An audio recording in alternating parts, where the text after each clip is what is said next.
Lors de la réception de mariage de ma fille, j'étais assise avec un sourire figé, tandis que 200 invités riaient de ma crise de la soixantaine.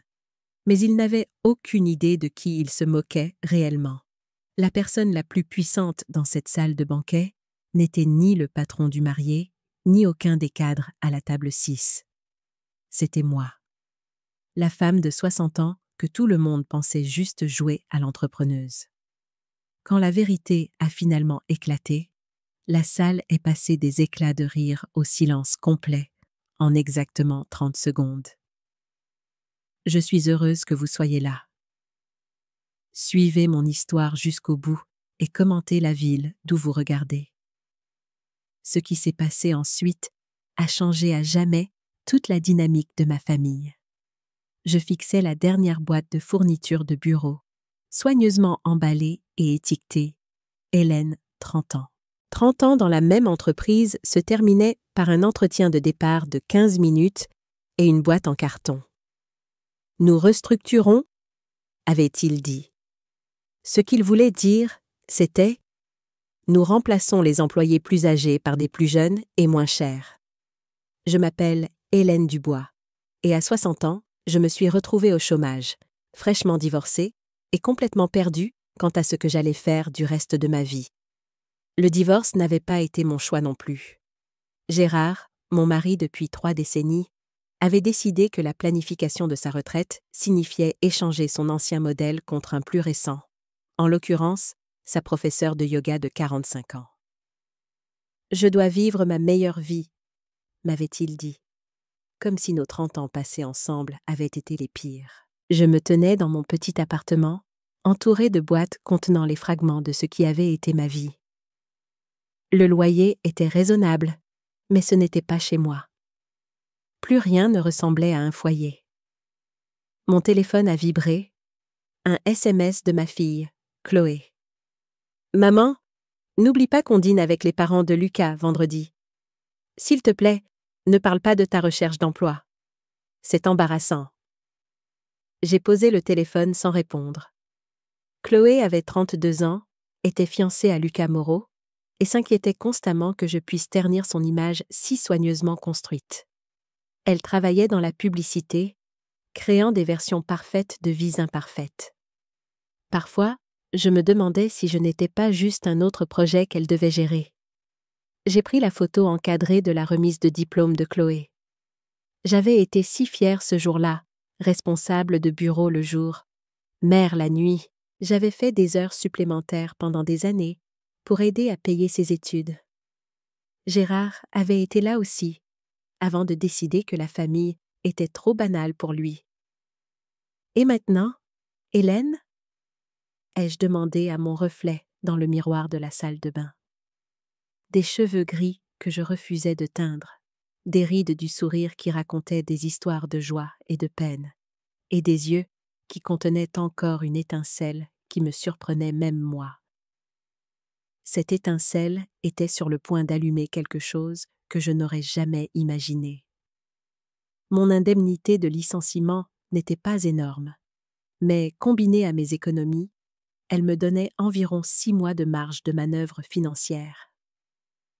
La plupart des gens de mon âge chercheraient un autre poste administratif, quelque chose de stable pour faire la jonction jusqu'à la retraite.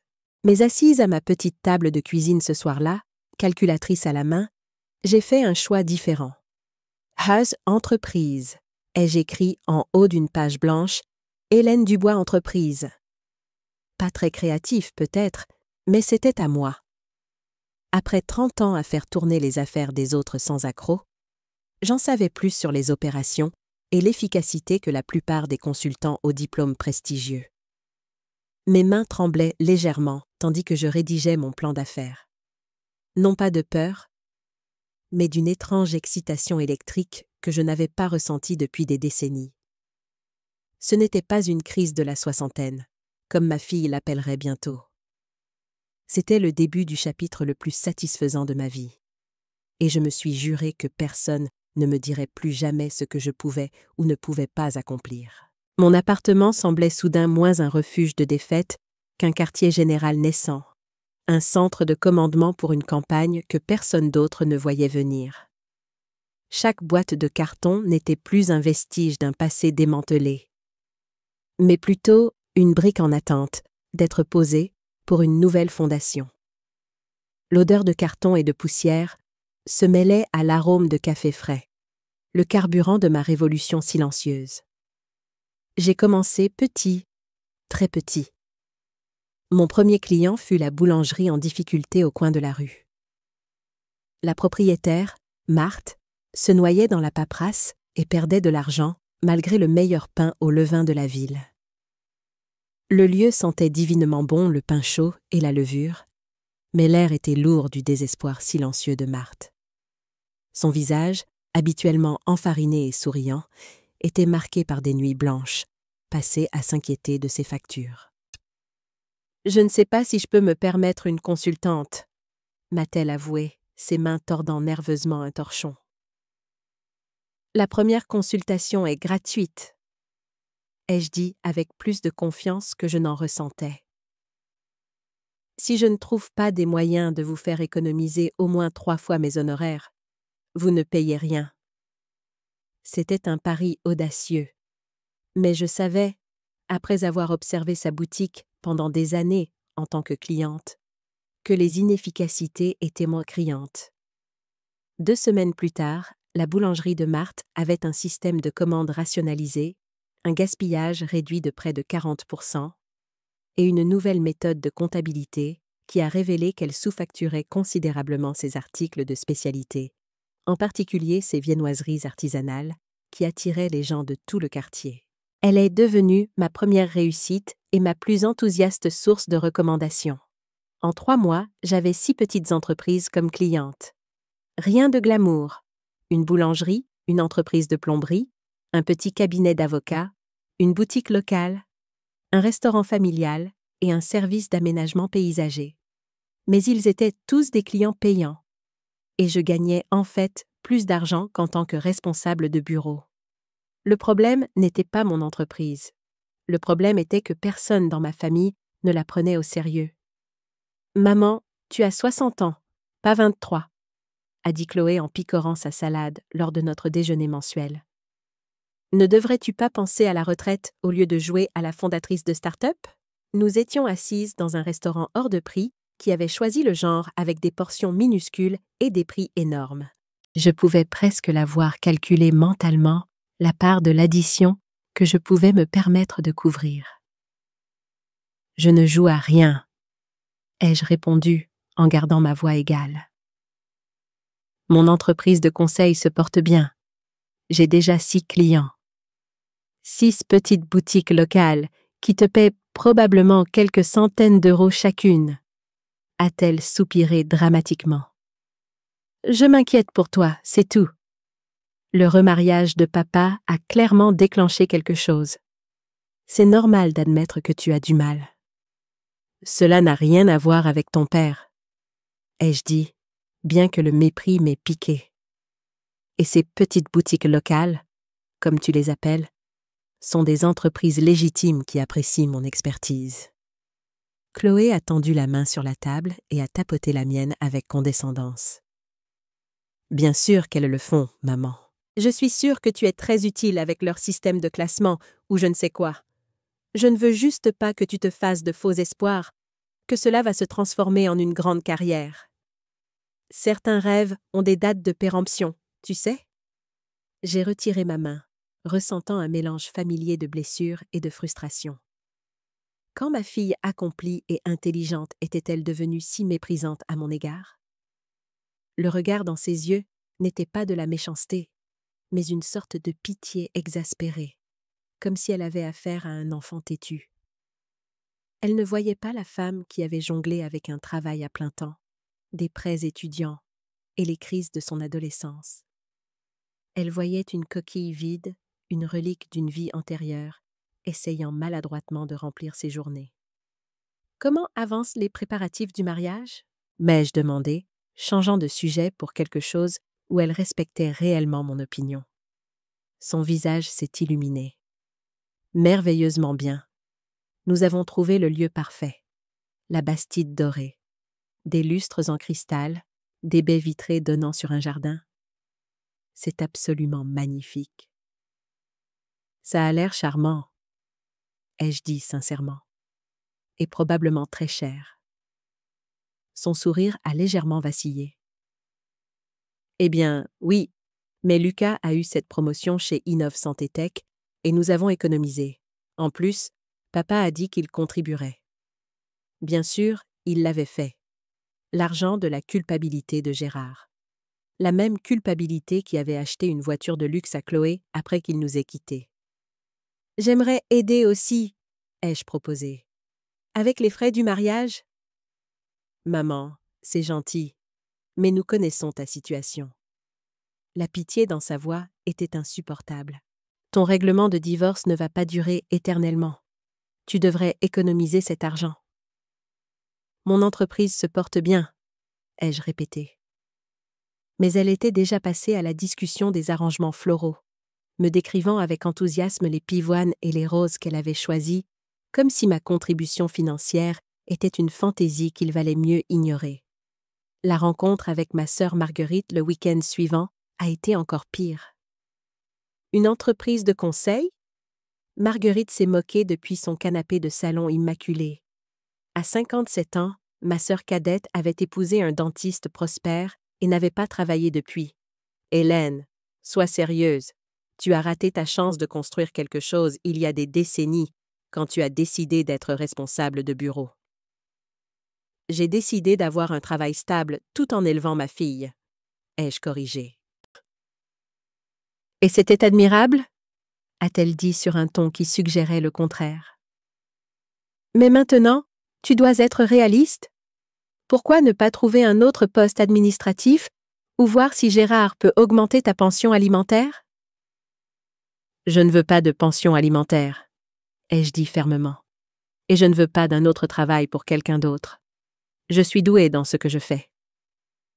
Marguerite, c'est mignon que tu essaies, a-t-elle dit avec un sourire qui n'atteignait pas ses yeux. Mais de manière réaliste, que peux-tu vraiment accomplir en recommençant à ton âge? La même attitude méprisante venait de tout le monde.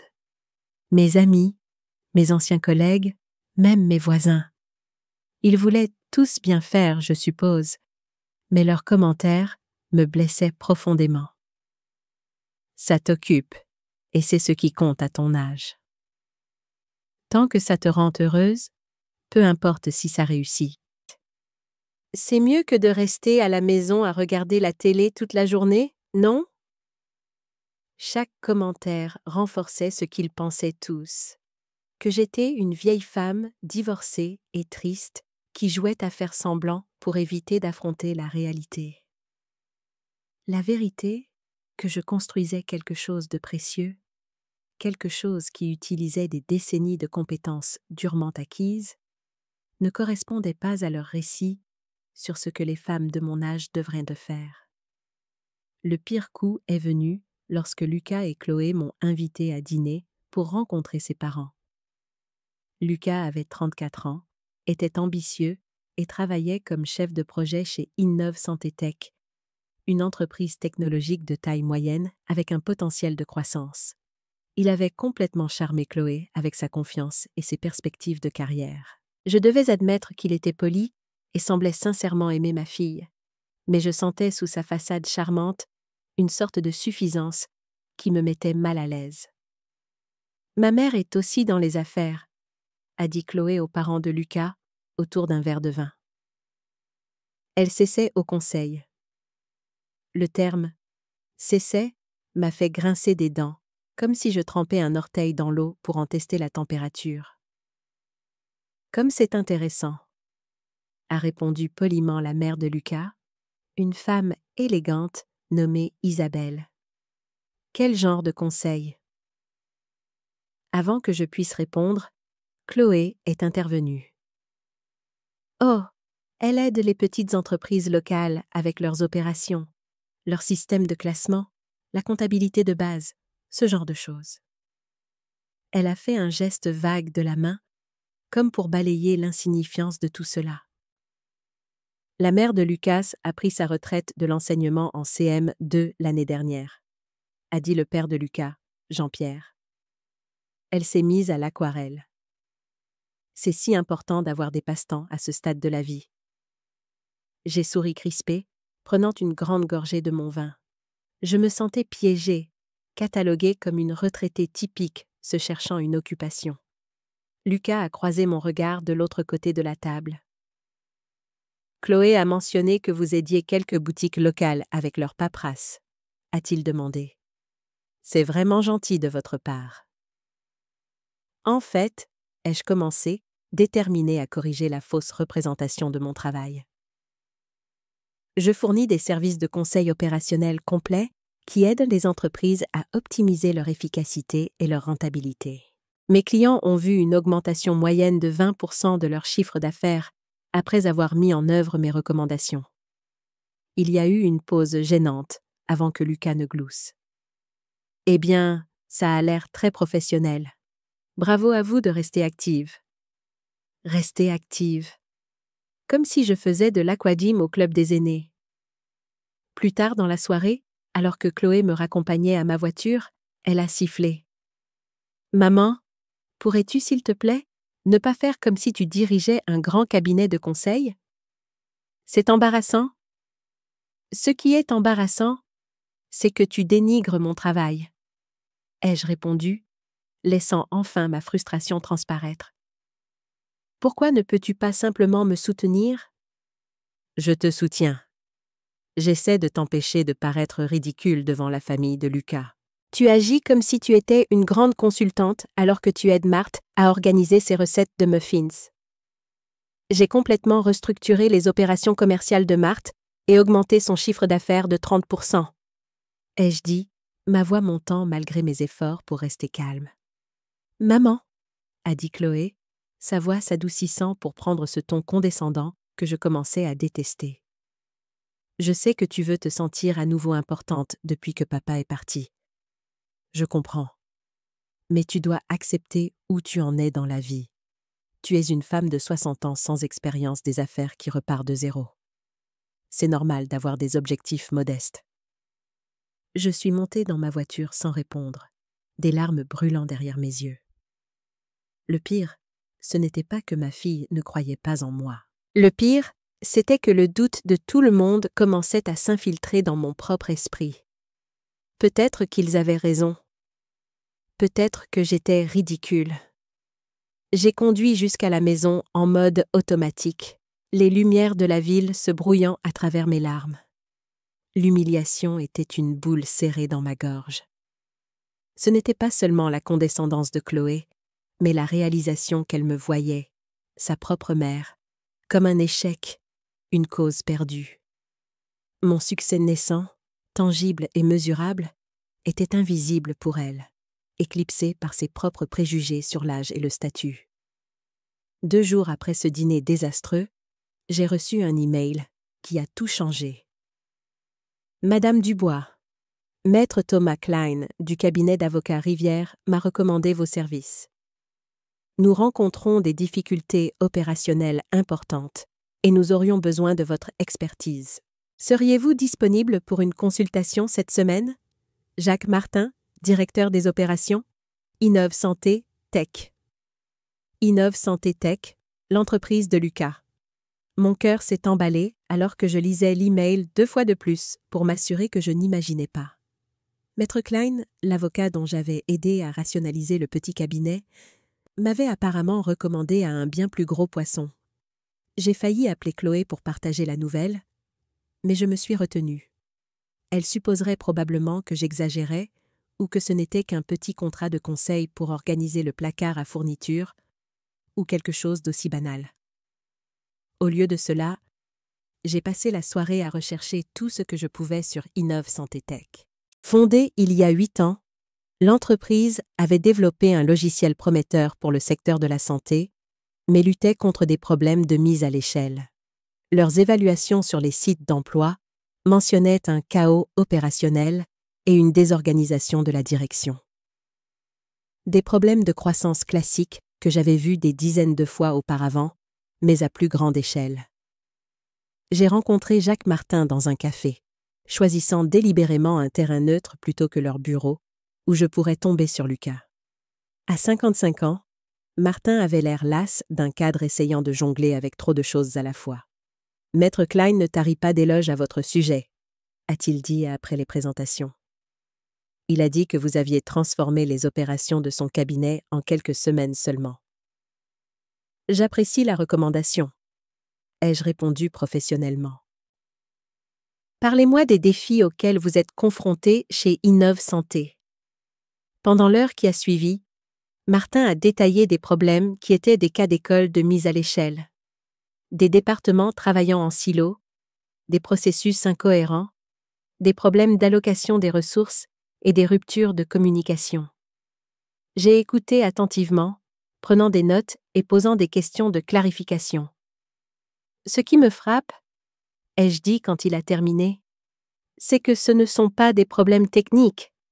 Ce sont des problèmes opérationnels systémiques qui surviennent lorsque les entreprises croissent plus vite que leur infrastructure. Martin a semblé surpris, puis soulagé. Exactement. Tout le monde me dit que nous avons besoin de meilleurs logiciels ou de plus de personnel, mais je ne pense pas que ce soit le cœur du problème. Ce ne l'est pas, ai-je confirmé. Vous avez besoin d'un réalignement opérationnel. Je peux vous aider avec ça. Mais je dois mentionner que mon futur gendre travaille pour votre entreprise, Lucas Moreau. Les sourcils de Martin se sont haussés. Moreau dans le développement de produits. Je ne travaille pas directement avec lui, mais je sais qui il est. Est-ce que ce serait un problème? J'ai réfléchi attentivement. Cela pourrait être inconfortable. Il ne prend pas vraiment mon entreprise au sérieux. Martin a ri. Madame Dubois, après avoir entendu votre analyse, je peux vous assurer que je prends votre entreprise très au sérieux. Si vous vous inquiétez de la confidentialité ou de la gêne, nous pouvons garder votre implication discrète. À la fin de la réunion, j'avais mon plus gros client à ce jour. Le contrat était pour 3 mois initialement, avec possibilité de prolongation. Les honoraires étaient supérieurs à ce que j'avais gagné en 6 mois à mon ancien poste. Je suis rentrée chez moi dans un état second, un mélange d'excitation et de justification. C'était réel. Cela se produisait. Mon entreprise n'était pas un passe-temps ou une réaction à une crise. Elle avait de la valeur. En travaillant avec Innov Santé au cours des semaines suivantes, j'ai découvert des problèmes qui allaient au-delà des questions opérationnelles. L'entreprise disposait d'une technologie solide, mais perdait de l'argent à cause de processus inefficaces et d'une mauvaise allocation des ressources. Ils avaient également un capital important immobilisé dans des initiatives peu performantes que personne n'avait le courage de supprimer. Votre entreprise a un potentiel énorme, ai-je dit à Martin lors de notre 3e réunion. Mais vous avez besoin de plus que du conseil opérationnel. Vous avez besoin d'une restructuration stratégique. C'est au-delà de mon autorité, a-t-il admis.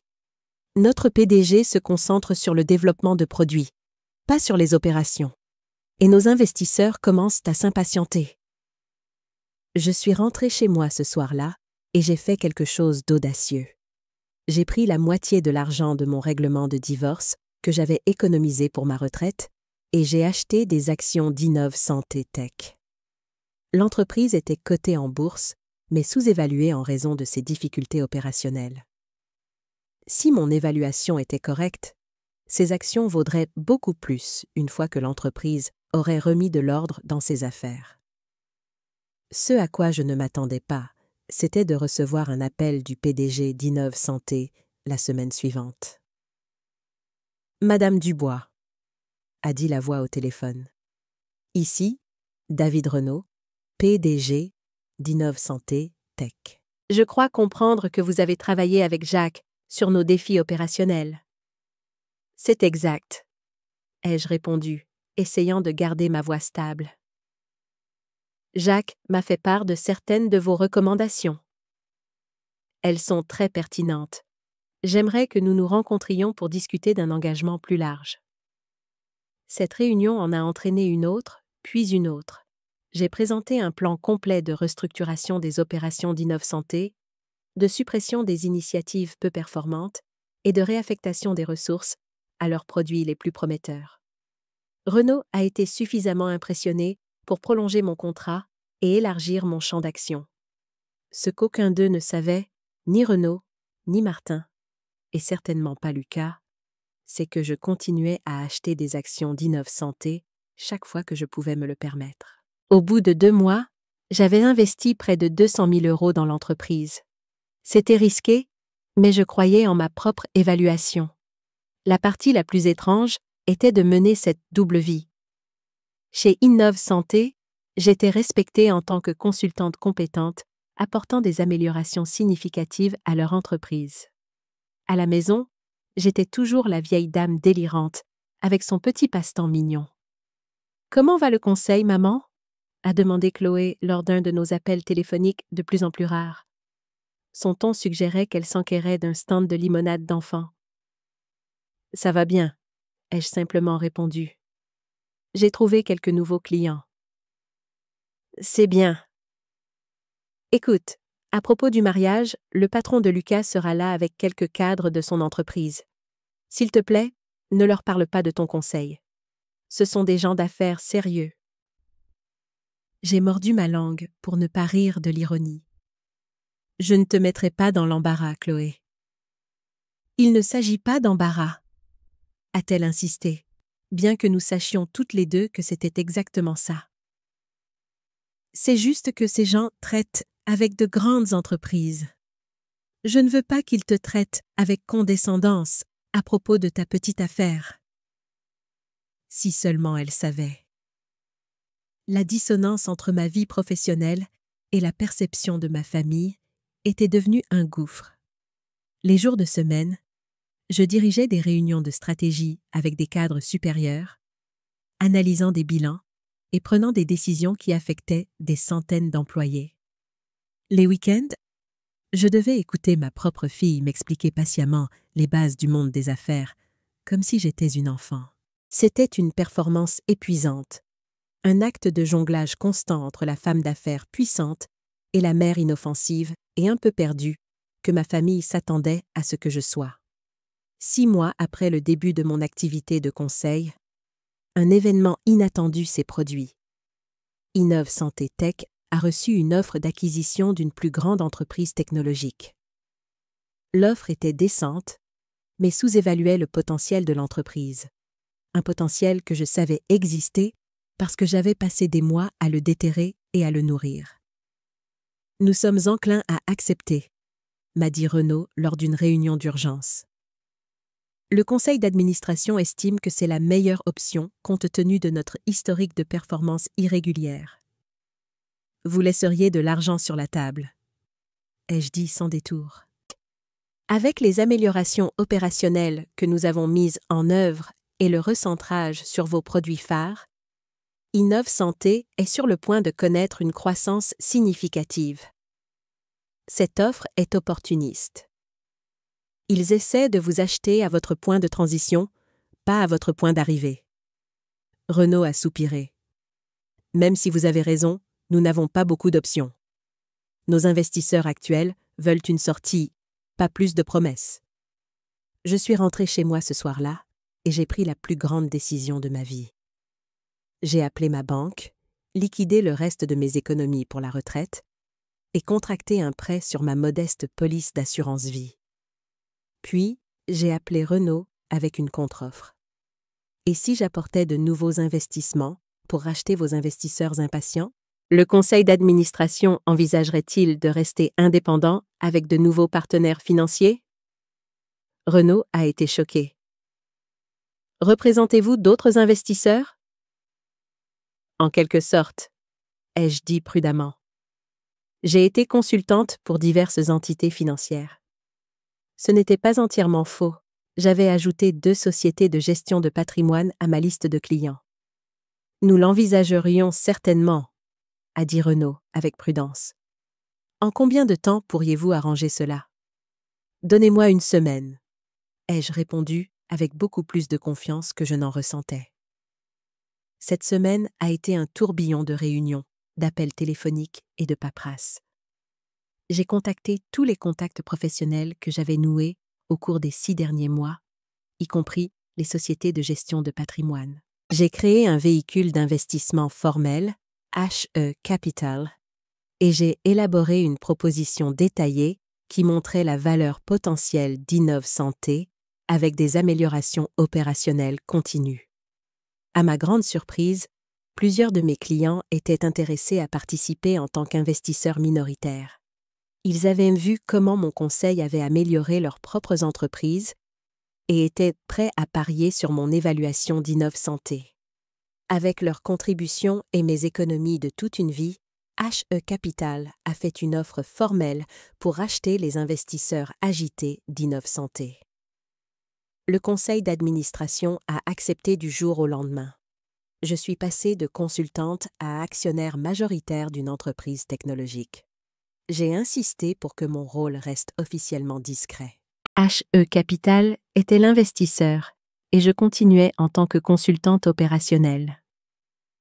Seul Renaud et le conseil d'administration connaissaient la vérité. Le moment le plus surréaliste est survenu lorsque Lucas a mentionné lors d'un dîner de famille que son entreprise avait repoussé une tentative d'acquisition et avait fait entrer de nouveaux investisseurs à la place. « C'est vraiment génial », a-t-il dit avec enthousiasme. Ils ont fait appel à cette incroyable consultante en opération qui a transformé l'endroit. Tout fonctionne de manière beaucoup plus efficace maintenant. Ça a l'air merveilleux, ai-je dit, prenant une gorgée d'eau pour cacher mon sourire. Comment est cette consultante? Je ne l'ai jamais rencontrée en fait, a admis Lucas. Elle travaille principalement avec la haute direction. Apparemment, c'est une ancienne cadre à la retraite, avec des décennies d'expérience. Renaud pense qu'elle fait des miracles.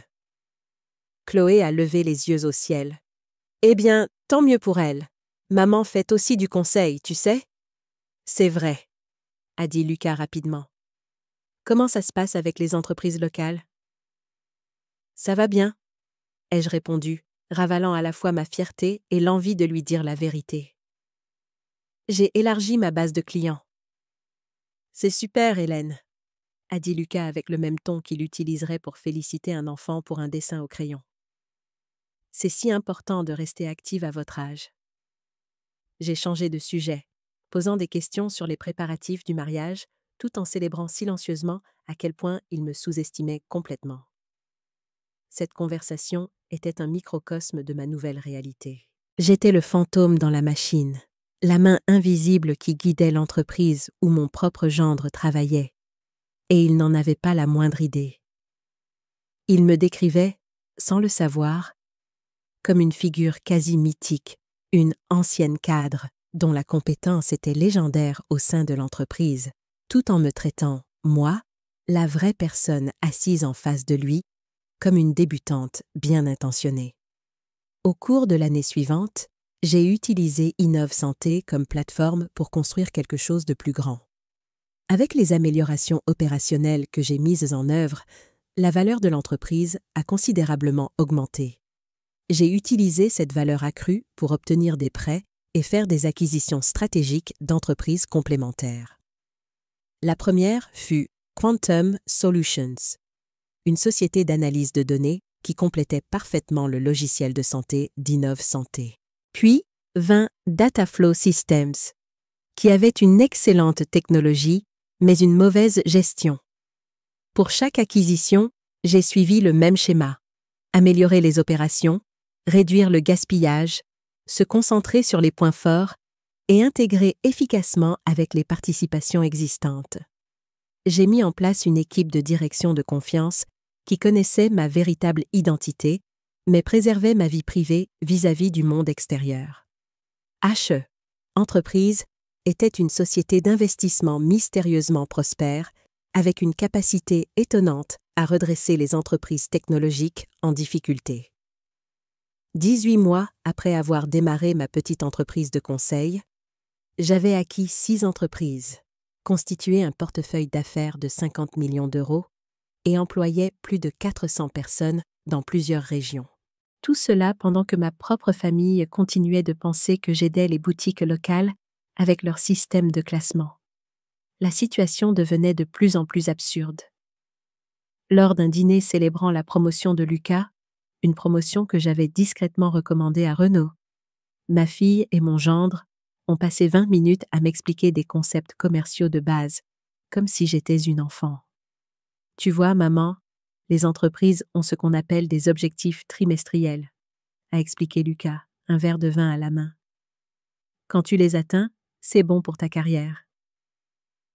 Fascinant, ai-je murmuré, pensant aux objectifs trimestriels que je venais d'examiner pour 6 entreprises différentes ce matin-là. Lucas est modeste, est intervenue Chloé fièrement. Il est sur la voie de devenir cadre supérieur maintenant.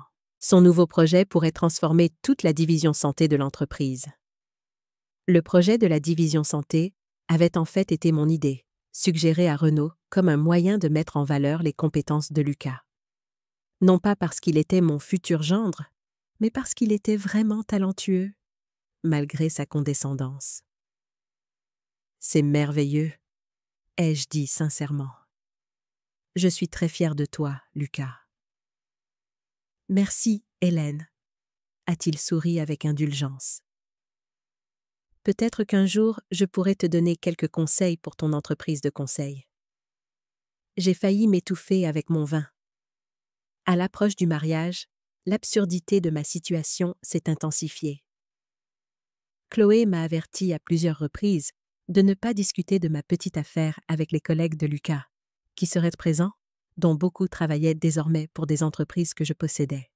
« S'il te plaît, maman », a-t-elle supplié lors de notre dernier déjeuner avant le mariage. « Contente-toi de te fondre dans la masse. Ce sont des gens d'affaires sérieux d'Innov Santé et d'autres entreprises technologiques. Ne t'étends pas sur ton truc de conseil. Je promets que je ne te mettrai pas dans l'embarras, ai-je dit pour ce qui me semblait être la 100e fois. Il ne s'agit pas d'embarras, a-t-elle insisté, bien que nous sachions toutes les deux le contraire. Je ne veux juste pas que les gens te traitent avec condescendance. L'ironie était presque douloureuse. Pendant que ma fille s'inquiétait que je me mette dans l'embarras devant des gens d'affaires sérieux, je validais le plan stratégique quinquennal de leur entreprise et approuvais leur package de rémunération de direction. J'ai accepté ces conditions, comme je le faisais toujours. Après tout, c'était le jour de son mariage, et je voulais que ce soit parfait. Mais à l'approche du grand jour, je ne pouvais m'empêcher de me demander combien de temps je pourrais ou devrais maintenir cette mascarade. Chaque commentaire méprisant, chaque tape condescendante sur l'épaule, chaque explication simplifiée des bases des affaires s'était accumulée en une montagne de petites humiliations. Une partie de moi voulait arriver au mariage en limousine, m'annoncer comme la PDG de HE Entreprises et regarder leur mâchoire tomber, mais une autre partie, celle qui avait passé sa vie à faire passer les autres en premier, s'inquiétait de mettre Chloé et Lucas dans l'embarras le jour de leur mariage. Ce que je n'avais pas prévu, c'est que la décision me serait entièrement retirée des mains. Parfois, l'univers a ses propres plans pour révéler la vérité. Et dans mon cas, cette révélation viendrait de la source la plus inattendue au moment le plus dramatique possible. « Maman, que penses-tu de ces centres de table ?» Chloé a brandi son téléphone, affichant un arrangement de roses blanches et de vases en cristal qui coûtait probablement plus que mon loyer mensuel. « Ils sont magnifiques, » ai-je dit honnêtement, assise en face d'elle à notre café préféré. « Mais ils ont l'air chers. »« Eh bien, ce n'est qu'une fois dans une vie, » a-t-elle répondu, faisant défiler vers une autre photo. « Nous voulons que tout soit parfait. » J'ai hoché la tête, prenant une gorgée de mon café. Cela faisait 3 semaines que j'étais devenue l'actionnaire majoritaire d'Innov Santé Tech, et ma double vie devenait de plus en plus surréaliste. Ce matin même, j'avais approuvé un budget d'1 million d'euros pour le lancement d'un nouveau produit, le même produit que Lucas gérait. « Combien coûte le lieu de réception déjà ?» ai-je demandé prudemment. Chloé a hésité. « C'est un peu plus que ce que nous avions initialement budgété, mais papa participe. Et Lucas a eu cette promotion dont je t'ai parlé. Une promotion que j'avais recommandée, bien qu'elle ne le saurait jamais. J'aimerais toujours aider, ai-je offert. Le mariage est important pour moi aussi. Son expression s'est adoucie en ce que je reconnaissais maintenant comme de la pitié. Maman, c'est gentil de ta part de proposer, mais nous connaissons ta situation. Ta petite entreprise couvre à peine ton loyer. Tu devrais économiser ton règlement de divorce, pas le dépenser pour mon mariage.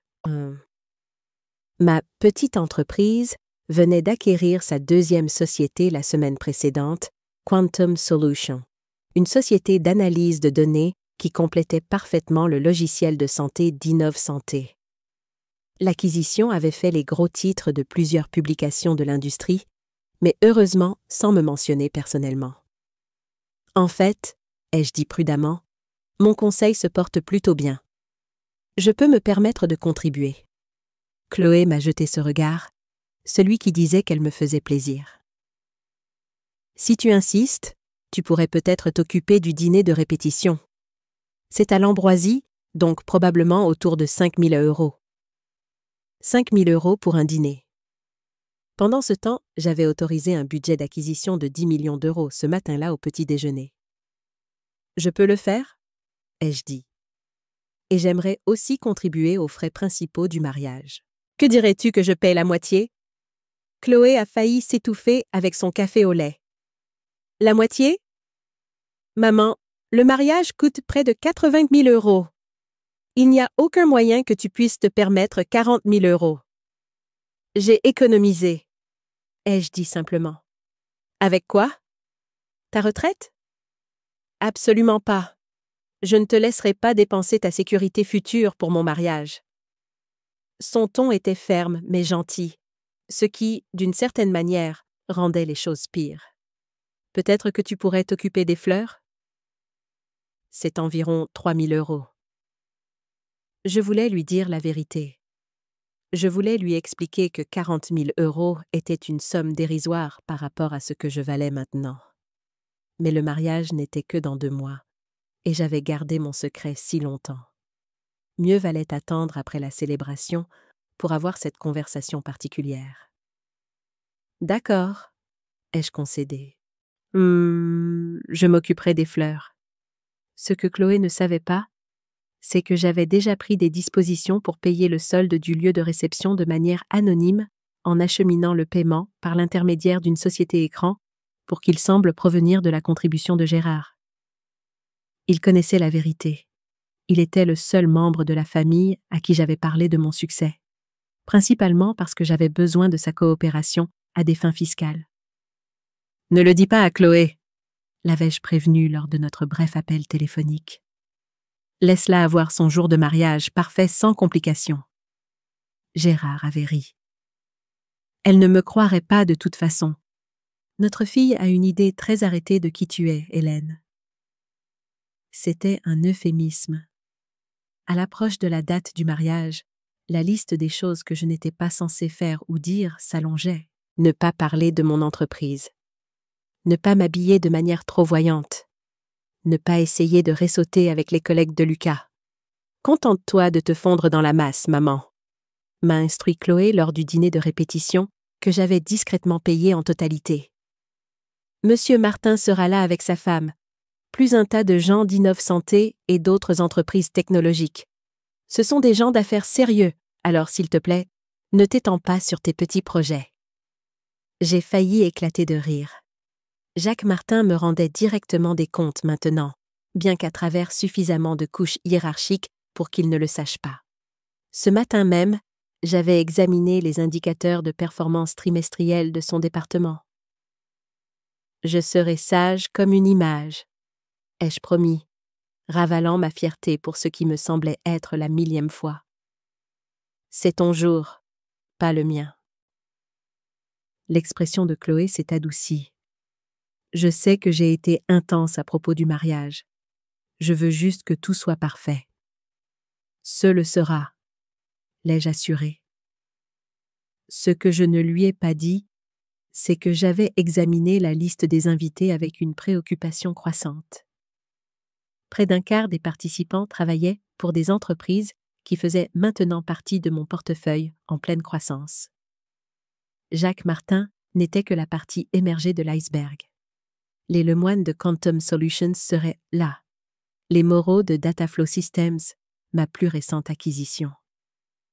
Même David Renaud, le PDG d'Innov Santé, avait accepté l'invitation. Tous assisteraient au mariage de la fille de la femme qui signait secrètement leur chèque de paie. Le potentiel d'Eugène était astronomique. Mais je m'étais fait une promesse, à moi-même et à Chloé. Rien ne viendrait éclipser son jour spécial. Je sourirais, ferais la conversation et éviterais toute discussion sur les affaires. La vérité sur HE Entreprises pouvait attendre un autre jour. Ce sacrifice, ce silence que je m'imposais, était mon cadeau de mariage pour elle, bien plus précieux que n'importe quelle contribution financière. C'était le don de son illusion, de sa vision parfaite d'un monde où sa mère était une figure simple et non menaçante, une toile de fond pour son propre succès. Je me demandais si elle comprendrait un jour le poids de ce cadeau. Le matin du mariage de Chloé s'est levé, clair et lumineux. J'avais fait une folie pour une magnifique robe de mère de la mariée, de bon goût mais chère, dans une nuance de bleu qui faisait ressortir mes yeux. Pour une fois, j'ai décidé de ne pas minimiser mon apparence pour correspondre aux attentes des autres concernant une femme de mon âge. Je suis arrivée tôt au lieu de réception. La grande bastide dorée, avec ses lustres en cristal et ses baies vitrées, donnant sur des jardins manucurés. Tout était exactement comme Chloé l'avait décrit, élégant et parfait. Des fleurs ornaient chaque surface, leur parfum subtil remplissant l'air. Une jeune coordinatrice d'événements, une planchette à la main, s'est approchée de moi. « Madame Dubois, nous avons un petit problème avec le paiement. Le dernier versement pour le lieu semble avoir été effectué 2 fois. Une fois par Monsieur Dubois et une fois par une autre partie. Nous ne savons pas quel paiement traiter. » « Traitez le paiement de mon ex-mari, » ai-je dit sans hésitation. « Renvoyez l'autre. » « Vous êtes sûr ? » L'autre paiement était accompagné d'une note disant qu'il venait de la mère de la mariée. J'ai souri. Je suis certaine. Aujourd'hui, c'est le jour de Chloé. Pas une question de qui a payé quoi. La coordinatrice a hoché la tête et s'est dépêchée de partir. Je m'occuperai de la confusion financière plus tard. Aujourd'hui, il s'agissait de voir ma fille se marier. Je me suis dirigée vers la suite nuptiale où Chloé était entourée de ses demoiselles d'honneur. Elle était absolument magnifique dans sa robe blanche, son visage rayonnant de bonheur. « Maman !» s'est-elle exclamée en me voyant. « Tu es incroyable. Cette robe est magnifique. »« Merci, ma chérie. » Je l'ai embrassée sur la joue en évitant soigneusement son maquillage parfait. « Tu ressembles à une princesse. » Pendant un instant, nous n'étions que mère et fille à nouveau. Pas de tension ni de malentendu entre nous. J'ai aidé à ajuster son voile et nous avons pris des photos ensemble, de précieux souvenirs que je chérirai pour toujours. « Tu es nerveuse ?» ai-je demandé alors que les demoiselles d'honneur nous laissaient un moment seuls avec tact. « Un peu » a-t-elle admis, mais surtout excitée. « Lucas est tout ce que j'ai toujours voulu. » J'ai serré sa main. « Je suis si heureuse pour toi, Chloé. » Vraiment. Elle a serré la mienne en retour. Merci de comprendre pour l'organisation du mariage. Je sais que j'ai été contrôlante. C'est ton jour, ai-je dit simplement. Tout ce qui compte, c'est que ce soit exactement ce que tu veux. La cérémonie a été parfaite. J'ai pleuré des larmes de joie en regardant ma fille remonter l'allée au bras de son père. Gérard m'a jeté un regard entendu en passant, notre secret partagé sur ma contribution financière, un petit lien entre nous malgré notre divorce. Lucas était beau et semblait sincèrement amoureux en récitant ses vœux. Quels que soient mes problèmes avec sa condescendance occasionnelle, Je ne pouvais nier qu'il adorait ma fille. Pendant le vin d'honneur, j'ai circulé discrètement, faisant la conversation avec d'autres invités et évitant soigneusement les collègues de Lucas. Je reconnaissais de nombreux visages de profils d'entreprise et de réunions, des gens qui n'avaient aucune idée de qui j'étais vraiment. « Magnifique mariage », a commenté une femme que j'ai reconnue comme étant Sandra Lemoine, la directrice financière de Quantum Solutions. « Vous êtes de la famille de la mariée ou du marié ?»« Mère de la mariée », ai-je dit avec un sourire. « Hélène Dubois. Ravie de vous rencontrer », a-t-elle répondu poliment. « Votre fille est magnifique. »« Merci. Quel est votre lien avec le couple ?»« Je travaille avec l'entreprise du marié. Enfin, pas directement avec eux, mais nos entreprises collaborent. » Elle a pris une gorgée de champagne. « Relation d'affaires. »« Vous savez ce que c'est ?» Je savais. J'avais autorisé l'accord de collaboration entre Quantum et Innov Santé le mois dernier. « Comme c'est intéressant », ai-je dit d'un ton neutre. « Dans quel domaine travaillez-vous ?»« Analyse de données », a-t-elle répondu. « Assez technique, j'en ai peur. »« Je suis sûre que c'est fascinant », ai-je dit sincèrement. J'ai toujours été intéressée par la façon dont les entreprises fonctionnent. Avant qu'elle ne puisse répondre, j'ai aperçu Jacques Martin, qui entrait avec sa femme. Il a regardé autour de la salle, saluant de la tête des visages familiers, mais heureusement ne s'est pas approché de moi. La dernière chose dont j'avais besoin était que le supérieur direct de Lucas me reconnaisse de nos réunions. Je me suis excusée auprès de Madame Lemoine et j'ai trouvé un coin tranquille pour me ressaisir. Cela allait être plus difficile que prévu. Le monde des affaires était plus petit qu'on ne le pensait, surtout dans des secteurs spécifiques. C'était comme marcher sur une corde raide au-dessus d'un précipice de vérité, en essayant de ne pas perdre l'équilibre. Le dîner a été servi dans la salle de bal principale et j'étais assise à la table familiale, près de l'avant. Le repas était exquis, le vin excellent, et pendant un moment, je me suis permis de simplement savourer le fait d'être la mère de la mariée. Mon empire secret pouvait attendre un autre jour. Après le plat principal, les discours ont commencé. Le témoin du marié a commencé, racontant des histoires drôles sur Lucas à l'université. Puis la demoiselle d'honneur de Chloé, Sarah, a pris le micro. « Je connais Chloé depuis l'école primaire », a-t-elle commencé avec un sourire chaleureux. « Nous avons tout traversé ensemble.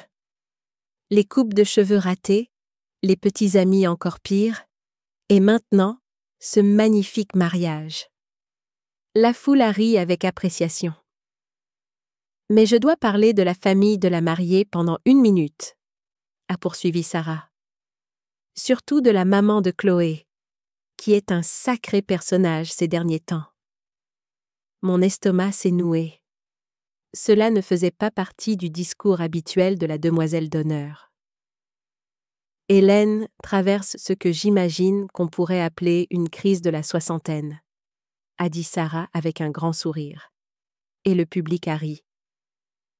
À 60 ans, elle a décidé qu'elle voulait construire un empire. Elle a fait des guillemets avec ses doigts autour du mot « empire » et les rires ont redoublé.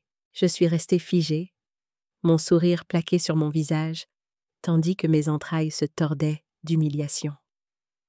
Nous n'arrêtons pas de lui dire qu'elle devrait se comporter comme une femme de son âge, mais elle n'écoute pas, a continué Sarah.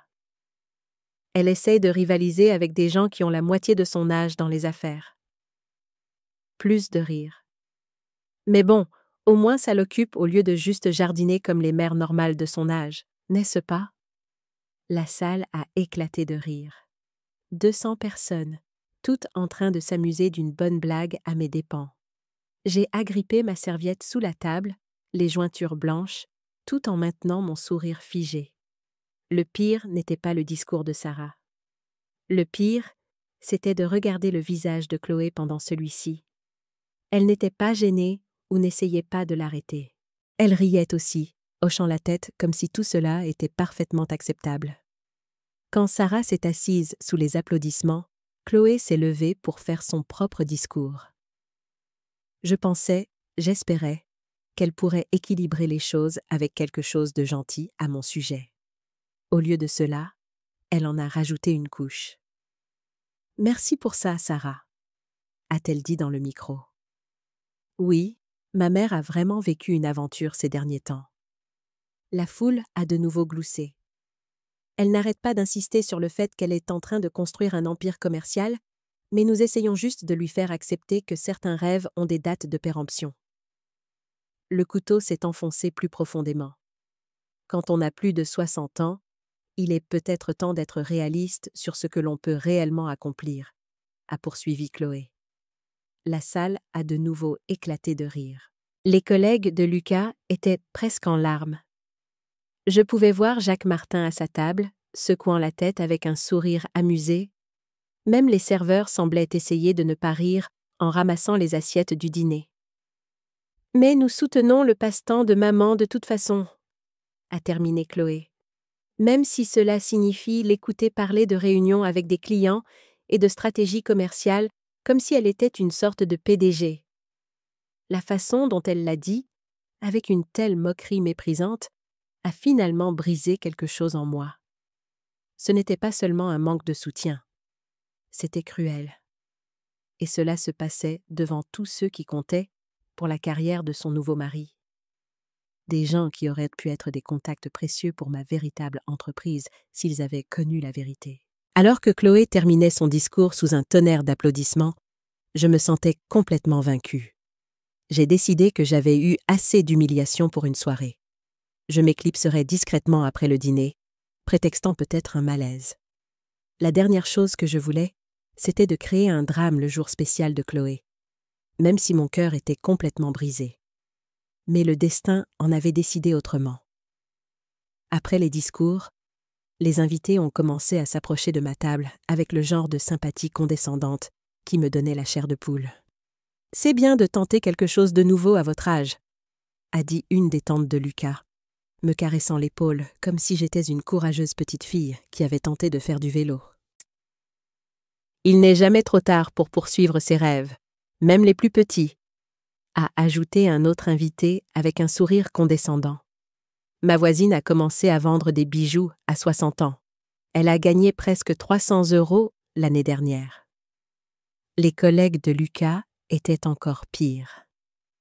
Quand quelqu'un me présentait comme la mère entrepreneur de la mariée, ils hochaient poliment la tête et changeaient immédiatement de sujet. Je pouvais presque les voir penser. « Oh, encore une femme d'âge mûr avec un petit passe-temps mignon. »« C'est merveilleux », a même dit un homme. Ma belle-mère s'est mise à faire de l'artisanat sur Etsy. Ça l'occupe. Comme si j'étais une sorte de cas social qui avait besoin de passe-temps pour remplir mes journées vides. Le pire moment est survenu lorsque Lucas m'a prise à part pendant un moment de calme.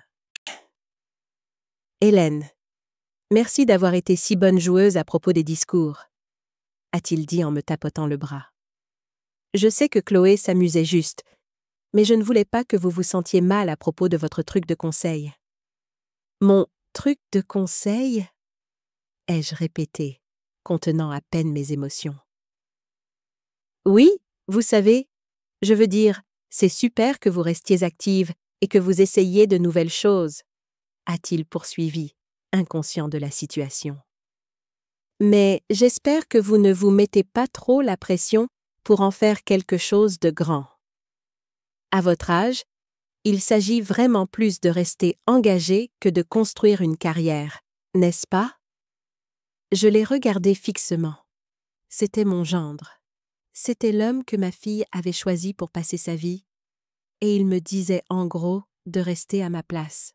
« Lucas », ai-je dit prudemment, « que pensez-vous exactement que je fais ?» Il a haussé les épaules. « Une sorte de conseil pour petites entreprises. Chloé a mentionné que vous aidiez les boutiques locales avec leur paperasse ou quelque chose comme ça, ce qui est gentil. Chaque petit geste compte quand on repart de zéro plus tard dans la vie. » Les boutiques locales? La paperasse? repartir de zéro plus tard dans la vie. J'ai hoché la tête et me suis excusée pour aller aux toilettes, où je me suis assise dans une cabine et j'ai essayé de ne pas pleurer. Ma propre famille pensait que j'étais une sorte d'amatrice jouant aux affaires. Ils n'avaient aucune idée qu'au cours des 18 derniers mois, j'avais acquis 6 entreprises. 6, y compris une grande entreprise technologique qui valait probablement plus que tout ce que Lucas gagnerait dans toute sa carrière. En sortant, j'ai entendu Chloé parler à Sarah près du bar. « Pauvre maman », disait Chloé. « Elle est tellement perdue depuis le divorce.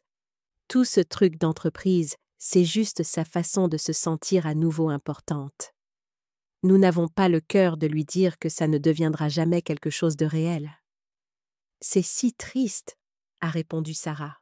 « Mais au moins, ça l'occupe au lieu de devenir une de ces mères au foyer déprimées qui appellent leurs enfants tous les jours. » Exactement. Et honnêtement, je préfère qu'elle joue à l'entrepreneur plutôt qu'elle se remette à fréquenter des hommes. Tu imagines? Elles ont toutes les deux ri, et quelque chose en moi s'est tout simplement brisé. Il ne s'agissait plus seulement d'être sous-estimée. Ma propre fille croyait sincèrement que j'étais une femme pathétique d'âge mûr, cherchant désespérément une pertinence. Elle pensait que mon succès était imaginaire, mes ambitions délirantes, et mes réalisations n'étaient que de tristes tentatives pour me sentir importante. L'ironie était dévastatrice. Alors que Chloé s'inquiétait que je devienne une mère déprimée et au foyer, je connaissais la vérité sur ce que j'avais réellement construit. Alors qu'elle était gênée de présenter sa mère entrepreneur à ses collègues, cette même mère avait accompli plus que quiconque dans la salle ne le réalisait. J'ai tenu bon pendant le dîner, souriant et hochant la tête, alors que de plus en plus de gens offraient leurs conseils bien intentionnés mais insultants sur les attentes réalistes pour les femmes de mon âge. Je prévoyais de m'éclipser discrètement après la coupe du gâteau, peut-être prétexter un mal de tête et laisser les jeunes mariés profiter de leur fête. Mais alors, quelque chose que je n'attendais absolument pas s'est produit. Pendant la socialisation après le dîner, Jacques Martin s'est approché de moi. J'avais essayé d'éviter le patron de Lucas toute la soirée, ne voulant pas endurer une autre conversation sur mon mignon petit passe-temps de conseil. « Madame Dubois », a-t-il dit poliment. « Je ne pense pas que nous ayons été correctement présentés. Je suis Jacques Martin, le superviseur de Lucas chez Innov Santé Tech. »« C'est mademoiselle Dubois, en fait, » ai-je réussi à dire. « Et oui, je sais qui vous êtes. » Il a souri. « Lucas a mentionné que vous étiez dans le conseil aux entreprises. »« C'est merveilleux. Quel genre de travail faites-vous » J'ai regardé Jacques Martin, cet homme poli qui n'avait aucune idée de ce qui allait se passer. Et j'ai réalisé que cette conversation allait être très intéressante. « Eh bien, monsieur Martin, » ai-je dit prudemment. « Je travaille dans les acquisitions et le conseil opérationnel. J'aide les entreprises à optimiser leur efficacité et leur potentiel de croissance. » Il a hoché la tête poliment. « Cela semble fascinant.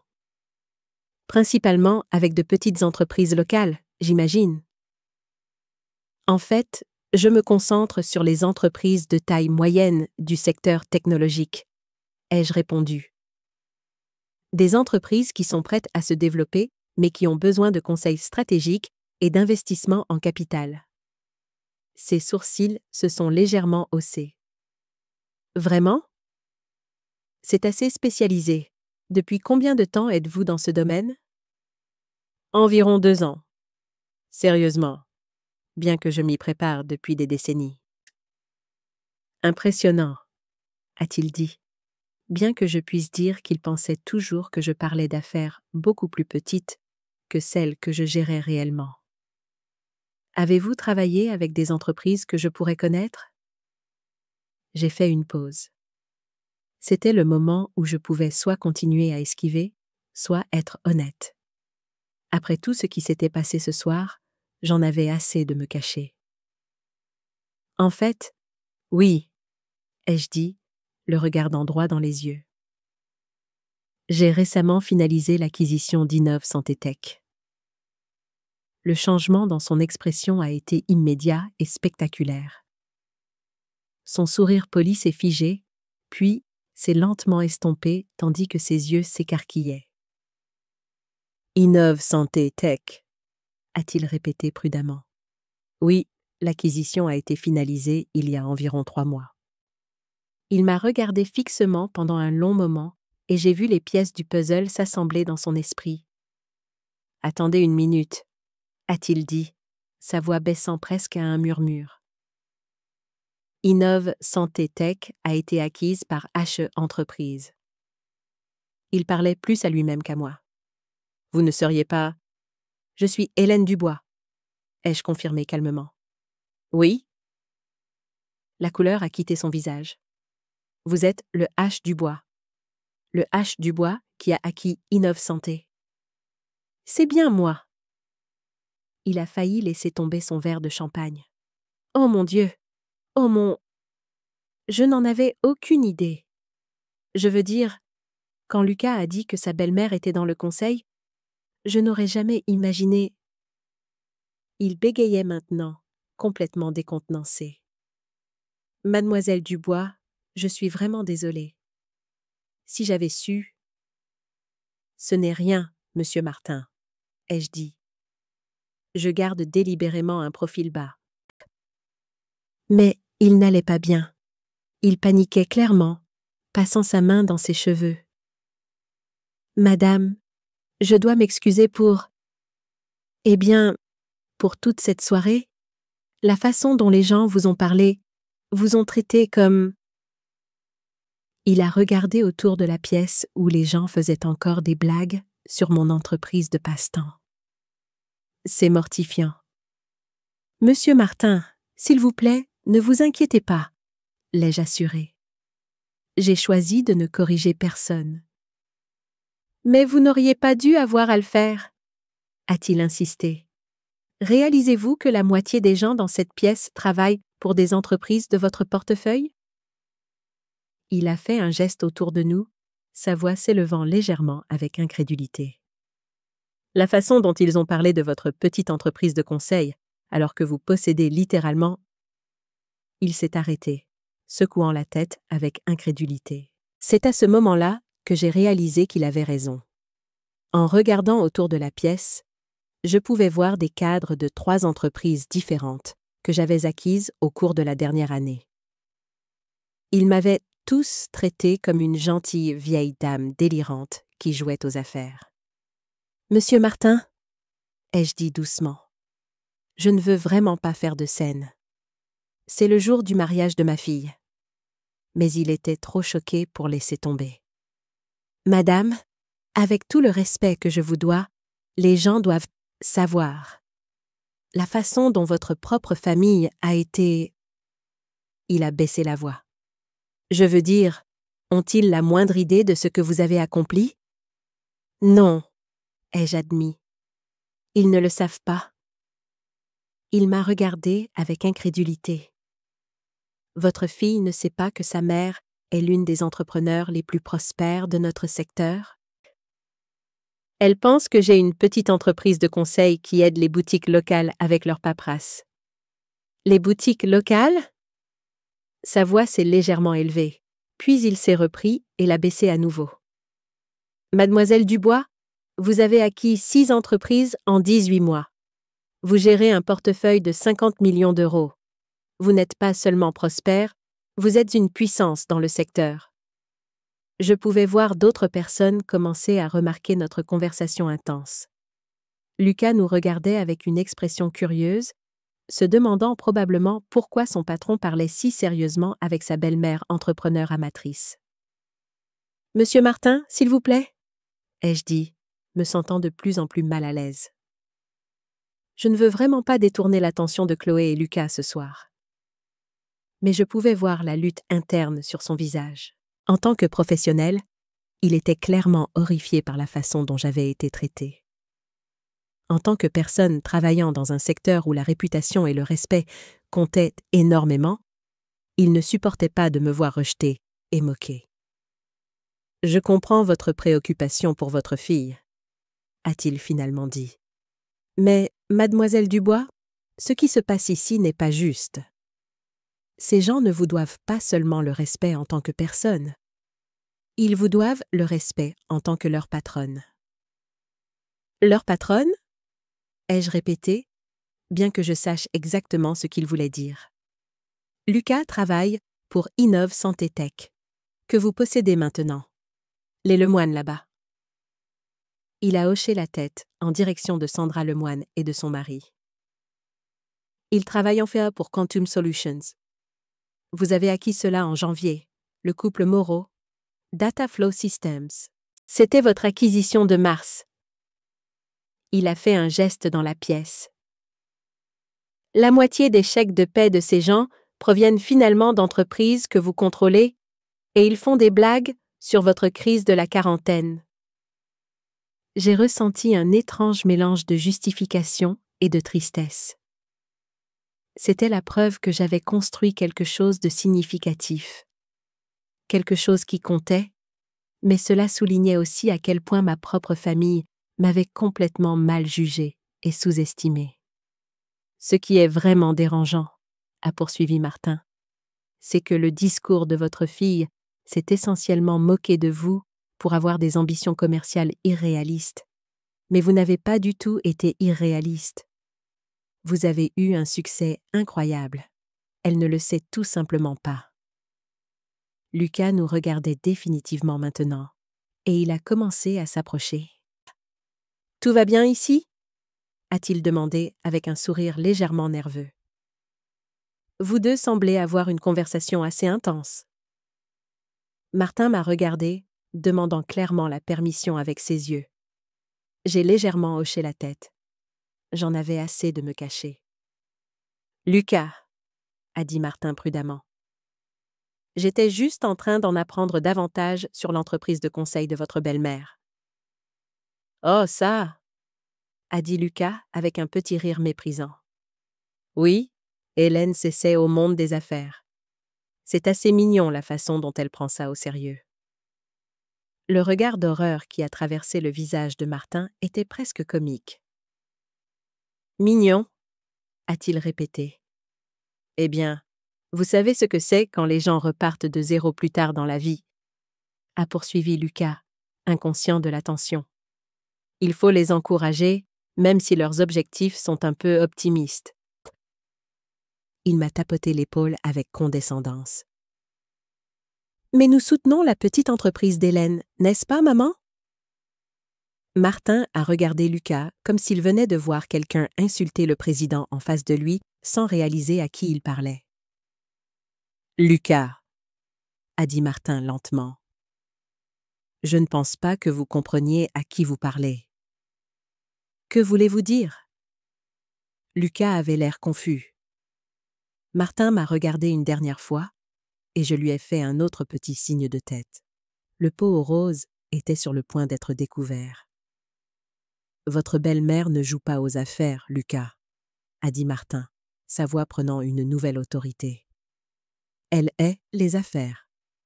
Hélène Dubois est H. Dubois de HE Entreprises. Elle possède Innov Santé Tech. Elle possède l'entreprise pour laquelle nous travaillons. Le visage de Lucas est devenu complètement vide. Quoi?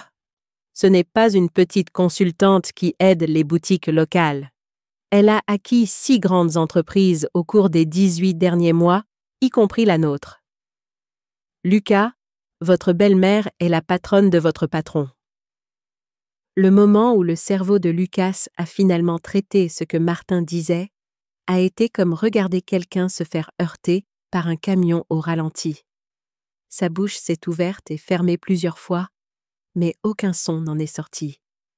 C'est... a finalement réussi à dire Lucas. C'est impossible. Elle conduit une vieille Honda. Elle vit dans un petit appartement. Elle maintient délibérément un style de vie modeste, a terminé Martin pour lui. Beaucoup d'investisseurs sérieux font ça. Cela leur permet de rester concentrés sur les affaires plutôt que sur l'inflation du style de vie. D'autres personnes commençaient à remarquer que quelque chose d'important se passait. La conversation avait attiré l'attention, et je pouvais voir des visages curieux se tourner vers nous. Martin semblait réaliser que le secret était bel et bien éventé maintenant. Et honnêtement, après la soirée que j'avais passée, je n'étais pas entièrement contrariée. « Vous savez quoi ?» a dit Martin, sa voix devenant légèrement plus forte. « Je pense que les gens devraient savoir ça. » Et avant que je puisse l'arrêter, il se dirigeait vers le microphone. « Excusez-moi, tout le monde, » a dit Martin dans le microphone, sa voix portant dans toute la salle de réception. « Je suis désolé d'interrompre les festivités, mais je dois partager quelque chose de remarquable que je viens de découvrir. » La musique s'est arrêtée. Toute conversation a cessé. 200 personnes se sont tournées pour le regarder avec des expressions curieuses. J'ai eu envie de disparaître sous la table, mais il était trop tard maintenant. « Mesdames et messieurs, » a poursuivi Martin, « je viens d'avoir la conversation la plus éclairante avec la mère de la mariée et je dois présenter mes excuses à tout le monde ici, et surtout à mademoiselle Hélène Dubois, pour un grave malentendu. » Chloé regardait Martin avec confusion, se demandant probablement pourquoi le patron de son nouveau mari parlait de moi à sa réception de mariage. Vous voyez, nous avons tous traité mademoiselle Dubois comme si elle était une sorte d'amatrice s'essayant aux affaires comme un passe-temps. Nous l'avons traitée avec condescendance, avons rejeté ses réalisations, et franchement, nous avons été incroyablement impolis. La salle était maintenant d'un silence de mort. Je pouvais sentir tous les yeux de la salle se tourner vers moi. Ce que nous n'avions pas réalisé, la voix de Martin s'est renforcée. C'est qu'Hélène Dubois est en fait H. Dubois, la fondatrice et PDG de HE Entreprises. C'est l'une des entrepreneurs les plus prospères de notre secteur. Des halètements ont résonné dans la salle. Quelqu'un a laissé tomber une fourchette. J'ai entendu Chloé émettre un petit son d'étouffement. Au cours des 18 derniers mois seulement, mademoiselle Dubois a acquis 6 grandes entreprises, y compris Innov Santé Tech, où je travaille en tant que directeur des opérations. La voix de Martin portait une note d'étonnement. Elle a construit un portefeuille d'affaires de 50 millions d'euros pendant que nous la traitions tous comme si elle jouait à la marchande. Le silence était assourdissant. Puis l'enfer s'est déchaîné. « Quoi ?» a crié Chloé assez fort pour que tout le monde dans la salle l'entende. Les gens ont commencé à parler tous en même temps. J'ai vu les Lemoine se chuchoter frénétiquement. Ils avaient été parmi les plus condescendants à propos de ma petite entreprise mignonne. Les Moreau avaient l'air d'avoir vu un fantôme. Lucas était toujours là, la bouche bée comme un poisson. De plus, a poursuivi Martin, clairement sur sa lancée maintenant, je dois souligner qu'environ la moitié des personnes dans cette salle travaillent en fait pour des entreprises que mademoiselle Dubois possède maintenant. Donc, quand nous faisions des blagues sur ces rêves d'affaires irréalistes, nous nous moquions essentiellement de notre propre patronne. C'est à ce moment-là que la vraie panique s'est installée. J'ai regardé les cadres et les employés essayer frénétiquement de se souvenir de chaque commentaire méprisant qu'ils m'avaient fait tout au long de la soirée. L'homme qui m'avait comparé à sa tante artisane avait l'air d'être sur le point de vomir. Chloé me regardait avec une expression que je n'avais jamais vue auparavant. Un choc complet mêlé à quelque chose qui aurait pu être de l'horreur. « Maman !» a-t-elle dit, sa voix à peine audible dans le bruit de la foule. « Est-ce que c'est vrai ?» Avant que je puisse répondre, Martin a de nouveau parlé. « Je pense que mademoiselle Dubois devrait être celle qui répond à cette question. » Il m'a tendu le micro. 200 personnes se sont de nouveau tues, toutes attendant ma réponse. Ce n'était certainement pas comme ça que j'avais prévu de passer la réception de mariage de ma fille. « Eh bien, » ai-je dit, ma voix tremblant légèrement. « Oui, c'est vrai. Je suis H. Dubois de HE Entreprises. La salle a de nouveau éclaté, mais j'ai continué à parler. Je sais que c'est une surprise pour beaucoup d'entre vous, en particulier pour ma famille. J'ai délibérément gardé un profil bas parce que je préfère laisser mon travail parler de lui-même, plutôt que de chercher la publicité ou la reconnaissance. J'ai regardé directement Chloé, qui me fixait comme si elle ne m'avait jamais vue auparavant. Ma chérie, je ne te l'ai pas dit parce que tu m'as spécifiquement demandé de ne pas parler de mon entreprise ce soir. Tu étais gênée par ce que tu pensais être mon petit passe-temps de conseil, alors j'ai respecté tes souhaits et je suis restée silencieuse. Mais maman, la voix de Chloé était minuscule maintenant. Tu as dit que tu faisais du conseil pour petites entreprises. Je n'ai jamais dit conseil pour petites entreprises. Ai-je corrigé doucement? J'ai dit conseil aux entreprises. Tu as supposé que c'était petit parce que... J'ai fait une pause, essayant de trouver une façon diplomate de dire cela. Parce que tu pensais que j'étais trop vieille et inexpérimentée pour accomplir quoi que ce soit de significatif. La salle était si silencieuse qu'on aurait pu entendre une mouche voler. Quand tu as fait ton discours tout à l'heure sur ma crise de la soixantaine et comment je devrais me comporter comme une femme de mon âge, tu parlais d'une entreprise qui emploie plus de 400 personnes dans 6 sociétés. Quand tu as dit que j'étais irréaliste sur ce que je pouvais accomplir, tu faisais référence à des accomplissements qui avaient déjà eu lieu. Lucas a finalement retrouvé sa voix. Hélène, je n'en avais aucune idée. Je suis tellement désolée pour tout ce que j'ai dit. Je me sens tellement idiot. Lucas, tu as supposé qu'une femme de mon âge ne pouvait pas en savoir plus sur les affaires que toi? Cela mérite réflexion. Mais la personne que je regardais vraiment était Chloé. Ma fille avait l'air absolument dévastée, et pas dans le bon sens. Elle n'était pas fière ou excitée par mon succès. Elle avait l'air mortifiée de s'être trompée, si publiquement. « Maman, a-t-elle dit doucement. Pourquoi ne me l'as-tu pas dit? Parce qu'à chaque fois que j'essayais de partager de bonnes nouvelles sur mon entreprise, tu levais les yeux au ciel et changeais de sujet. Tu m'as dit que j'avais une crise de la quarantaine. Tu as dit que certains rêves avaient des dates de péremption. Tu m'as demandé de ne pas te mettre dans l'embarras en parlant de mon travail aux collègues de ton fiancé. J'ai fait un geste vers la salle, dont beaucoup, comme il s'avère, travaillent en maintenant pour moi.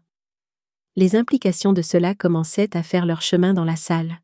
Je pouvais voir les gens essayer frénétiquement de se souvenir s'ils avaient dit quelque chose de particulièrement offensant sur la vieille dame délirante et ses fantasmes d'entreprise. Martin s'est de nouveau avancé. « Si je peux ajouter quelque chose, » a-t-il dit. Mademoiselle Dubois a été incroyablement gracieuse face au malentendu de ce soir. Une personne de moindre envergure aurait pu être profondément offensée par certains des commentaires qui ont été faits.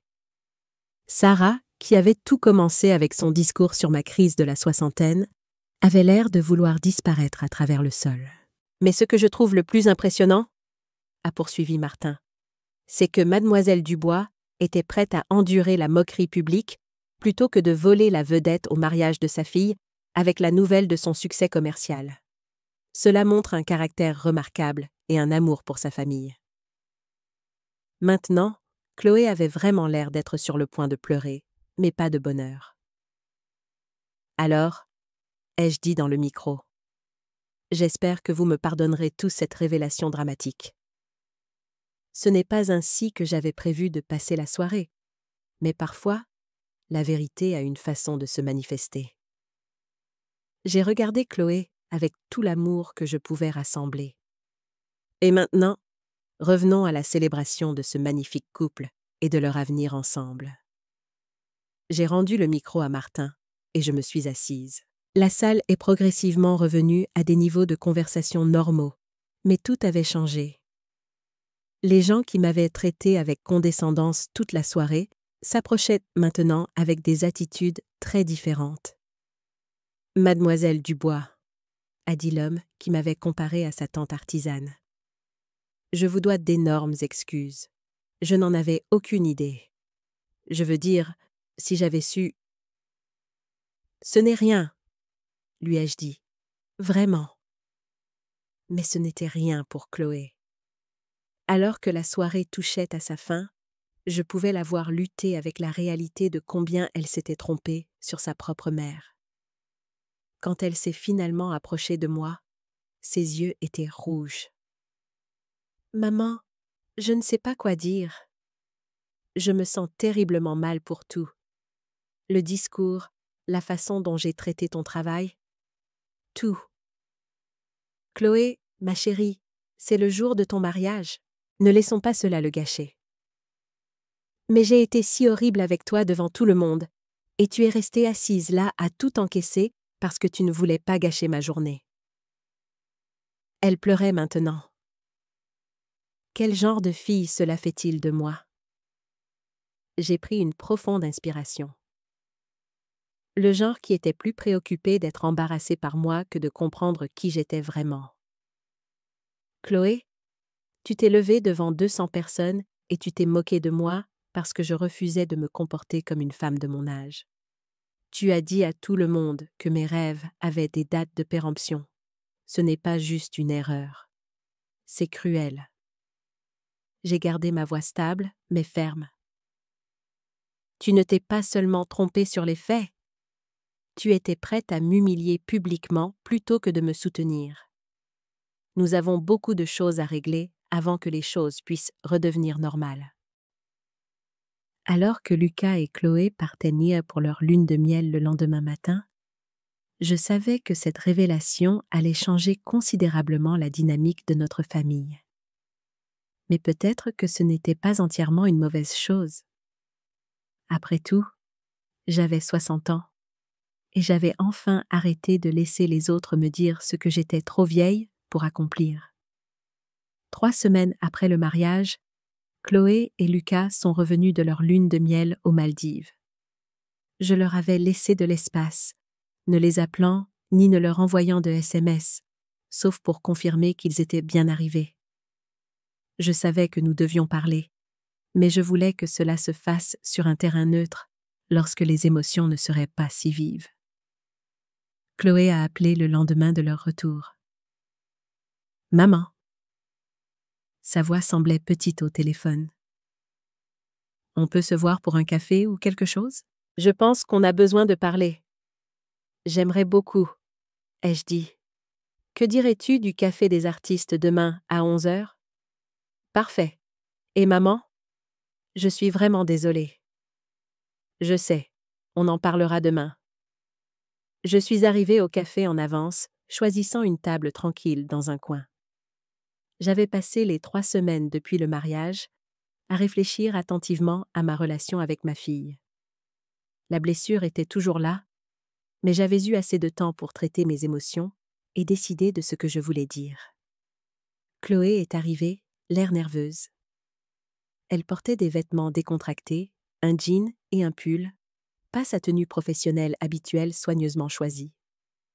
Elle semblait plus petite, moins confiante que la fille qui avait été si prompte à me rejeter. « Salut, maman. » Elle m'a fait un câlin maladroit avant de s'asseoir. « Merci de me rencontrer. » Bien sûr. Je lui ai souri. « Comment s'est passée la lune de miel? » C'était magnifique. Le complexe était incroyable. Elle a tripoté sa serviette. Mais honnêtement, j'ai eu du mal à en profiter. Je n'arrêtais pas de penser à ce qui s'est passé au mariage, à la façon dont je t'ai traitée. J'ai hoché la tête, mais n'ai rien dit, la laissant continuer. Je ne sais même pas par où commencer. Maman, j'ai été si horrible avec toi. Les choses que j'ai dites au mariage. Je suis mortifiée en y repensant maintenant. Pourquoi as-tu dit ces choses, Chloé? Ai-je demandé doucement. Je me pose la question depuis des semaines. Elle a baissé les yeux sur ses mains. Je ne sais pas. C'est ça qui est terrible. Je me pose la même question. Je pense que tu sais, ai-je insisté. J'ai besoin que tu sois honnête avec moi et avec toi-même. Elle est restée silencieuse un long moment. Je pense que j'avais honte. De moi? Oui? Elle a levé les yeux, les larmes aux yeux. Mon Dieu, ça a l'air si horrible de le dire à voix haute. Mais oui, j'avais honte de toi, de ton âge, de ton divorce, de ce que je pensais être cette triste tentative de te sentir à nouveau importante après le départ de papa. L'honnêteté faisait mal, mais c'était ce dont nous avions besoin. J'étais tellement concentrée sur la création de cette image parfaite pour Lucas et ses collègues, a-t-elle poursuivi. Je voulais qu'ils me voient comme cette femme réussie et sophistiquée, issue d'un certain milieu. Et avoir une mère de 60 ans qui repartait de zéro après s'être fait larguer ne correspondait pas à cette image. Alors, tu as décidé de te moquer de moi à la place, de faire de moi la cible de tes blagues. Une larme a coulé sur sa joue. Je t'ai transformé en blague pour qu'il rit avec moi au lieu d'avoir pitié de moi. C'était plus facile de se moquer de ta crise de la soixantaine que d'admettre que ma mère était en difficulté. Du moins, c'est ce que je pensais qu'il se passait. J'ai pris une gorgée de mon café, laissant ces mots s'imprégner. Le problème, Chloé, c'est que je n'étais pas en difficulté. J'étais en plein essor. Mais tu n'as jamais demandé. Tu n'as jamais montré de véritable intérêt pour ce que je faisais. Tu as simplement supposé que j'étais pathétique. Je sais, et c'est ce qui me fait me sentir si mal. Je ne t'ai même pas donné une chance. Je t'ai simplement rejeté. Pourquoi? Ai-je demandé à nouveau. Pourquoi était-ce si facile pour toi de croire que je ne pouvais pas réussir? Elle a réfléchi un instant.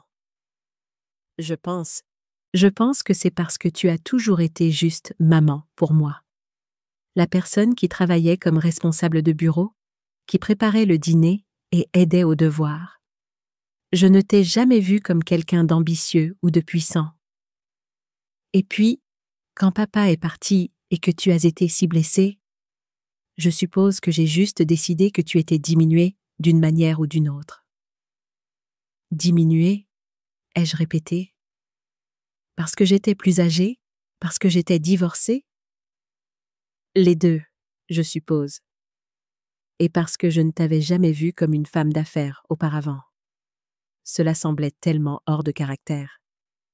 Comme si tu essayais d'être quelqu'un que tu n'étais pas. Mais j'ai toujours été cette personne, Chloé. J'ai juste donné la priorité à être ta mère et à avoir un emploi stable pendant que tu grandissais. Cela ne signifie pas que je n'avais pas d'autres capacités ou rêves. Elle a hoché la tête lentement. Je n'y avais jamais pensé de cette façon. J'ai juste vu ce que je voulais voir. Et pour le mariage? Ai-je demandé. Le discours? Son visage s'est décomposé. J'essayais d'être drôle. Je ne sais pas ce que je pensais. Que me moquer de tes mignonnes ambitions commerciales me ferait paraître plus sophistiqué ou quelque chose comme ça. Ça a l'air si stupide maintenant. C'était blessant, ai-je dit simplement, de rester assise là pendant que ma propre fille se moquait de moi devant tout le monde.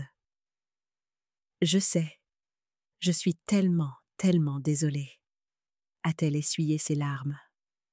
Quand M. Martin a pris le micro et a commencé à parler de qui tu étais vraiment, j'ai eu l'impression que le sol s'ouvrait sous mes pieds. Je n'ai jamais eu aussi honte de ma vie. Nous sommes restés en silence un moment. Le pire, a-t-elle poursuivi, c'est que maintenant je réalise que ce n'était pas seulement au mariage. Je te méprise depuis des mois. Chaque fois que tu essayais de me parler de ton entreprise, Tu faisais semblant d'écouter, puis tu changeais de sujet? Ai-je terminé? Oui, tu le faisais. Pourquoi m'as-tu laissé faire? Pourquoi ne m'as-tu pas simplement dit la vérité? J'ai soupiré. Au début, je n'étais pas sûre que mon entreprise réussirait. Je ne voulais pas faire de grandes déclarations pour ensuite échouer. Mais quand les choses ont commencé à décoller, j'ai essayé de te le dire. Tu te souviens quand j'ai mentionné mon nouveau client chez Innov Santé Tech et que tu as changé de sujet pour les fleurs du mariage? A-t-elle rappelé, grimaçant. Exactement. Au bout d'un moment, il est devenu clair que tu n'étais pas intéressé à entendre parler de mon succès. Et puis, à l'approche du mariage, quand tu m'as spécifiquement demandé de ne pas parler de mon entreprise aux collègues de Lucas, je t'ai rendu impossible de me le dire, a-t-elle terminé. Et puis, je t'ai humilié pour ne pas avoir réussi alors que tu avais en fait bien plus de succès que je n'aurais pu l'imaginer. C'est à peu près ça, ai-je convenu. Chloé a repoussé son café et a pris mes mains sur la table. Maman, je suis profondément désolée. Je ne m'attends pas à ce que tu me pardonnes tout de suite. Ce que j'ai fait est inexcusable. Mais je veux que tu saches que je vais travailler pour arranger les choses. Peu importe le temps que ça prendra. J'ai serré ses mains.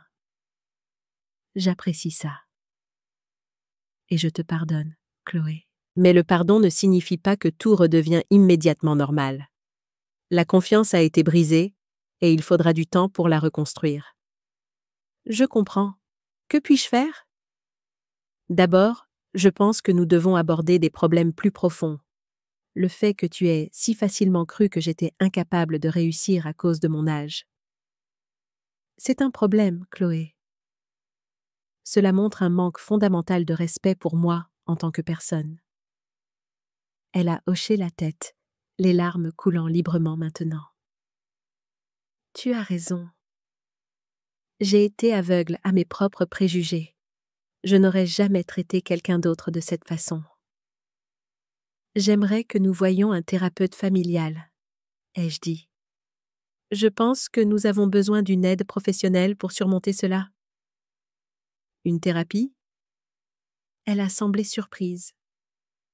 Tu penses que c'est si grave? Oui, je le pense. Ce qui s'est passé au mariage n'était qu'un symptôme de problèmes plus profonds dans notre relation. Et si nous voulons avancer de manière saine, nous devons aborder ces problèmes directement. Chloé est restée silencieuse un moment, puis a hoché la tête. Tu as raison. Je ferai tout ce qu'il faudra. Je ne veux pas te perdre, maman. Tu ne vas pas me perdre. Nous allons surmonter ça ensemble. J'ai de nouveau serré sa main. Et en attendant, peut-être que tu aimerais en apprendre davantage sur mon entreprise, la vraie, pas la version que tu imaginais. Elle m'a offert un sourire larmoyant. J'aimerais beaucoup ça. En quittant le café, j'ai senti un poids se lever de mes épaules. La conversation avait été difficile mais nécessaire. Pour la première fois depuis des mois, j'avais l'impression que ma fille me voyait vraiment. Non pas seulement comme sa mère vieillissante, mais comme une personne complète avec ses propres capacités et réalisations. C'était un début. Un nouveau chapitre non seulement pour mon entreprise, mais aussi pour ma famille. Les changements dans la dynamique de notre famille ont été à la fois immédiats et progressifs. Dans les 6 mois qui ont suivi la révélation du mariage, Lucas s'est transformé presque du jour au lendemain. Là où il avait été condescendant, il m'abordait maintenant avec un mélange de respect et de gêne presque comique. « Mademoiselle Dubois, je veux dire, Hélène? Je veux dire, Madame ?» a-t-il bafouillé lors de notre premier dîner après la lune de miel. J'ai examiné l'initiative sur la santé chez Innov Santé et je me demandais si je pouvais vous demander votre avis sur la stratégie de marché. Lucas, tu n'as pas besoin de me traiter comme ta patronne lors des dîners de famille, lui ai-je dit doucement. Je sépare ma vie professionnelle et ma vie de famille. D'accord, bien sûr, a-t-il hoché la tête trop rapidement. C'est juste que je suis encore en train de digérer le fait que ma belle-mère dirige essentiellement l'entreprise pour laquelle je travaille. Je comprends que c'est un ajustement, mais je t'ai embauché, enfin, promu. Parce que tu es bon dans ce que tu fais, cela n'a pas changé. Avec le temps, sa gêne initiale s'est transformée en un respect sincère. Il a commencé à poser des questions réfléchies sur mes stratégies commerciales et venait parfois me demander conseil sur sa carrière. C'était une nette amélioration par rapport au fait de m'entendre dire que mes ambitions commerciales étaient mignonnes. La transformation de ma sœur Marguerite a été encore plus spectaculaire. « Hélène !» s'est-elle exclamée lors de sa première visite après que la nouvelle se soit répandue. « Pourquoi ne m'as-tu pas parlé de ton incroyable succès commercial ? J'aurais été ta plus grande supportrice. » J'ai haussé un sourcil. « Vraiment ?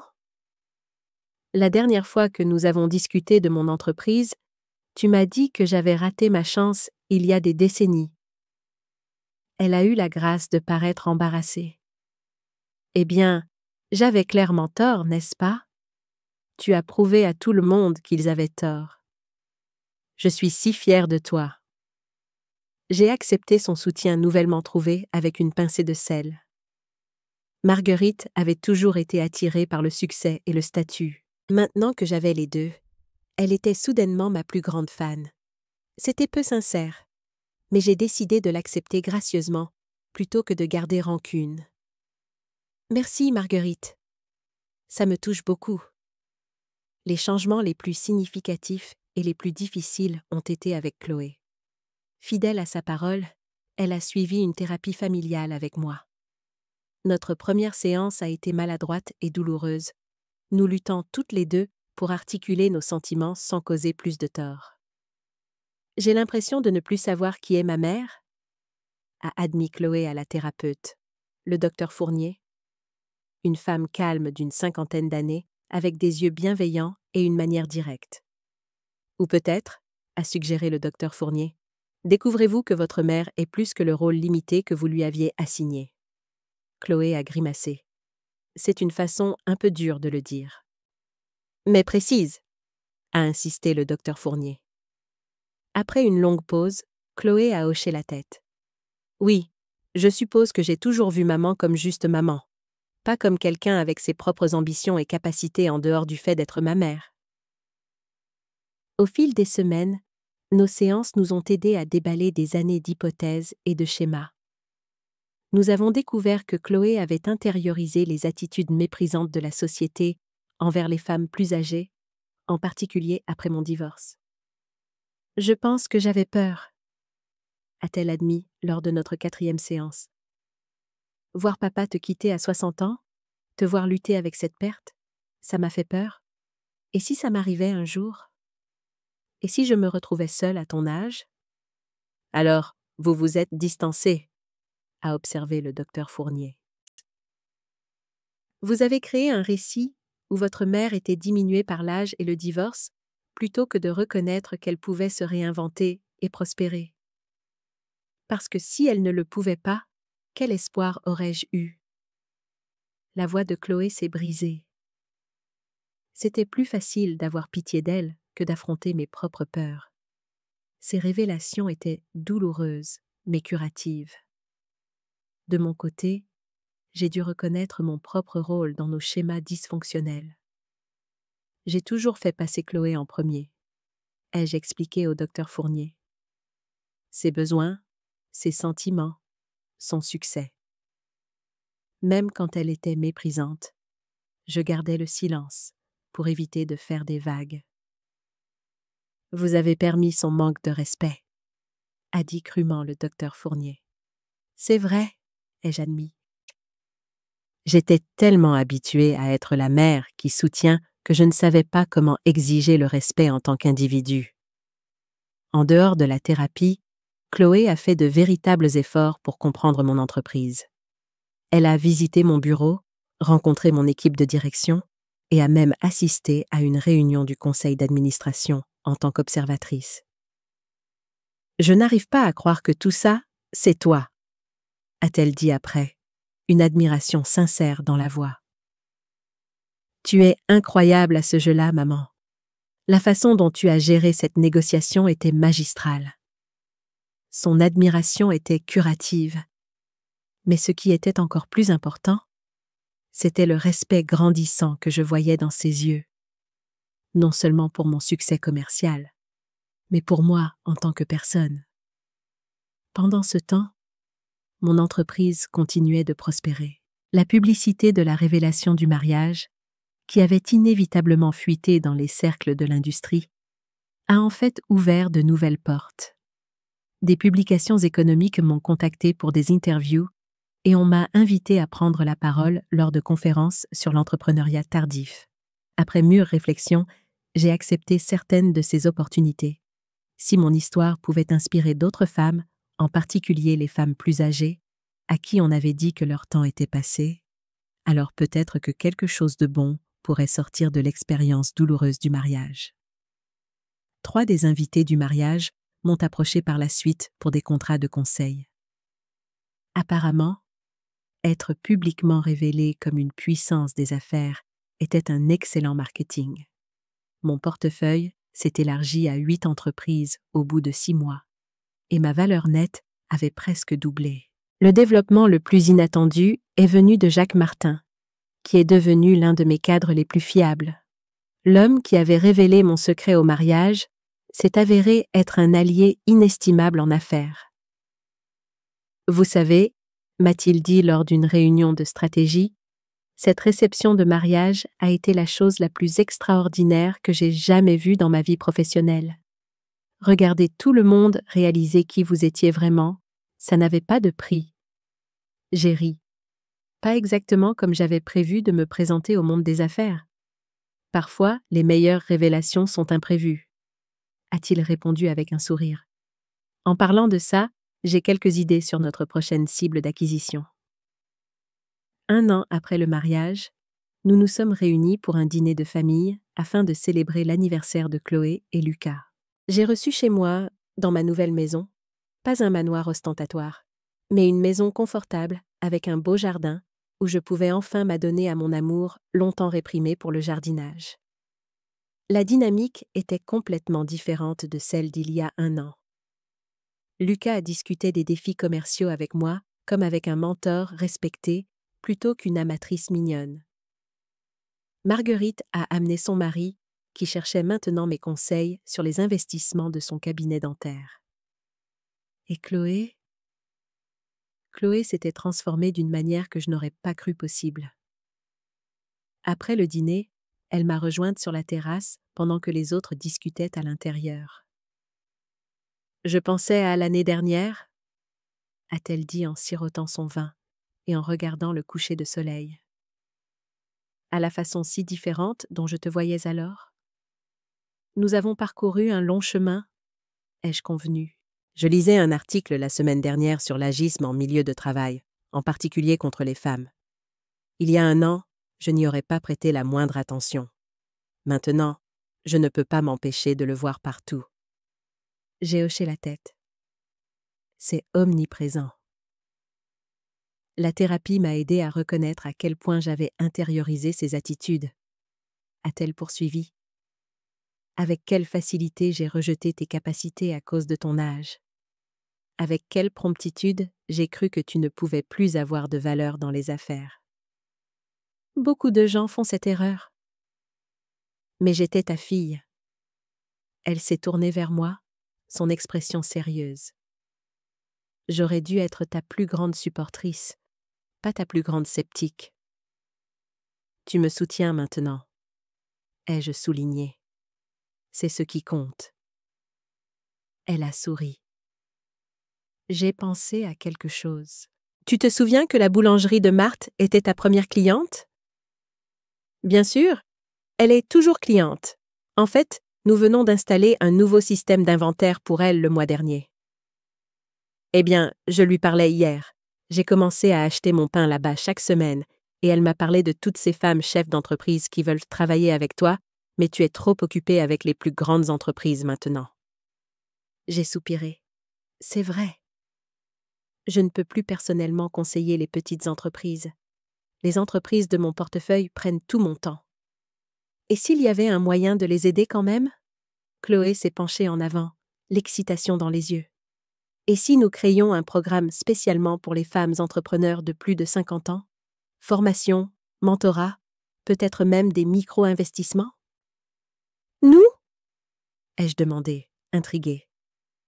Toi et moi, a-t-elle souri. J'ai pensé à quitter l'agence de publicité. Je suis douée pour le marketing, la communication, l'établissement de relations. Tu as l'expertise commerciale et le capital. Ensemble, nous pourrions créer quelque chose qui aide les femmes qui sont là où tu étais il y a 2 ans, prêtes à construire quelque chose, mais confrontées à toutes ces barrières sociétales. J'ai regardé ma fille, ressentant une vague de fierté et d'amour.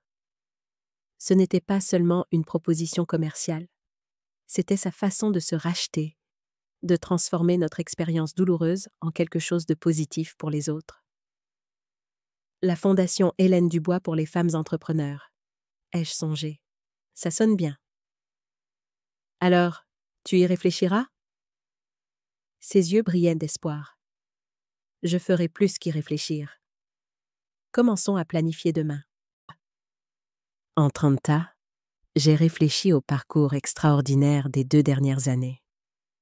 De chômeuse sous-estimée à la tête d'un empire commercial.